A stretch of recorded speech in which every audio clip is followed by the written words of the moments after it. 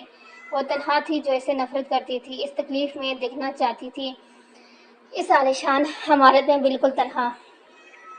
رات کے کسی پھر وہ کمرے میں آیا، اسے احساس تک نہیں ہوا۔ فجر کی اذان کے ساتھ وہ اٹھ بیٹھی۔ بلا ارادہ ہی اس نے نظر صوفے کی طرف اٹھی۔ نیند میں بھی وہ کافی مضطرب نظر آیا، چہرے سے تھکن کے آثار واضح تھے۔ اس نے رخ پھیر لیا۔ وہ کمزور نہیں پڑنا چاہتی تھی۔ نماز کے بعد دعا کے لیے ہاتھ اٹھاتی حسب معمول اور پڑی۔ اس کی ہچیاں بند ہوئی، منہ پر ہاتھ رکھ کر اپنے ہچیوں کی آواز کو روکا تھا۔ اس نے رخ موڑ کر صوفے کی سمت دیکھا، اس کی توقع کے عین مطابق وہ تکیے سے سر اٹھائے عجیب سی نظروں سے اس کی سمت دیکھ رہا تھا۔ اس نے فوراً اپنے آنسو پونجے اور جان نماز لپٹ کر کھڑی ہو گئی۔